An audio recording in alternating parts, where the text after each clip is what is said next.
इस कहानी को सुनकर आपकी सारी जिंदगी की टेंशन खत्म हो जाएगी, इसलिए इस कहानी को अंत तक जरूर सुने। साथियों, एक व्यक्ति काफी दिनों से चिंतित चल रहा था, जिसके कारण वह काफी चिड़चिड़ा तथा तनाव में रहने लगा था। वह इस बात से परेशान था कि घर के सारे खर्चे उसे ही उठाने पड़ते हैं, पूरे परिवार की जिम्मेदारी उसी के ऊपर है, किसी न किसी रिश्तेदार का उसके यहाँ आना जाना लगा ही रहता है।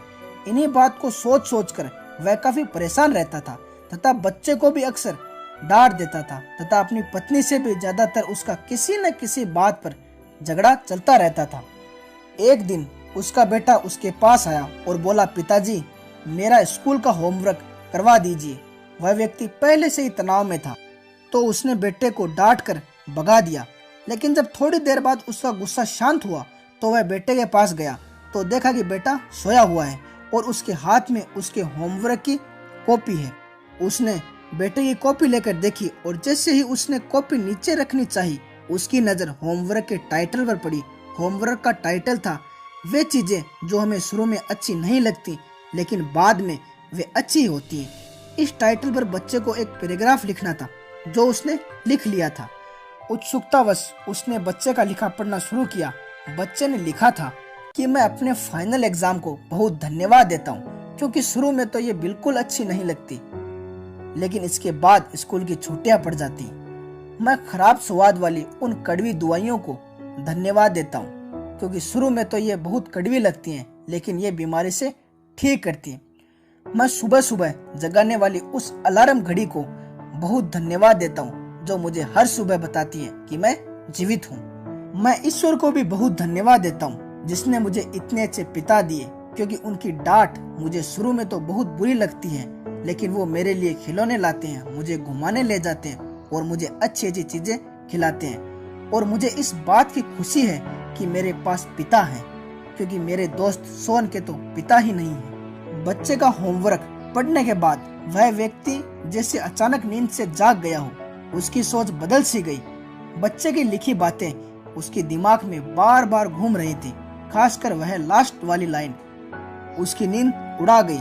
फिर वह व्यक्ति थोड़ा शांत होकर बैठा और उसने अपनी परेशानियों के बारे में सोचना शुरू किया कि मुझे घर के सारे खर्चे उठाने पड़ते हैं। इसका मतलब है कि मेरे पास घर है और ईश्वर की कृपा से मैं उन लोगों से बेहतर स्थिति में हूँ जिसके पास घर ही नहीं है। मुझे पूरे परिवार की जिम्मेदारी उठानी पड़ती है।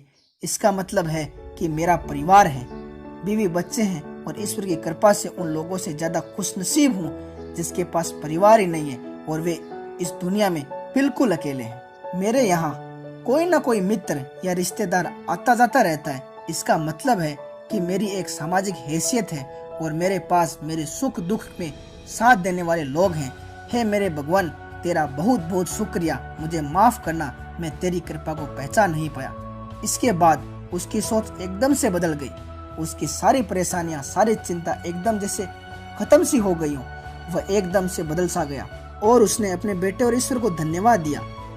साथियों, इस कहानी से हमें यह प्रेरणा मिलती है कि हमारे सामने जो भी परेशानियां हैं, हम जब तक उनको नकारात्मक नजरिए से देखते रहेंगे तब तक हम परेशानियों से घिरे रहेंगे। लेकिन जैसे ही हम उन्हीं चीजों को, उन्हीं परिस्थितियों को सकारात्मक नजरिए से देखेंगे, तो साथियों हम पाएंगे कि हमारे पास हमारा परिवार है, हमारे पास हमारे माता पिता हैं, हमारे पास अच्छे दोस्त हैं, हमारे पास अच्छे रिश्तेदार हैं जो हमारे सुख दुख में हमारे साथ होते हैं। और इस नजरिए से हमारी सोच एकदम से बदल जाएगी। हमारी सारी चिंताएं, सारी परेशानियां, सारे तनाव एकदम से खत्म हो जाएंगे और हमें मुश्किलों से निकलने के लिए नए नए रास्ते दिखाई देने लगेंगे।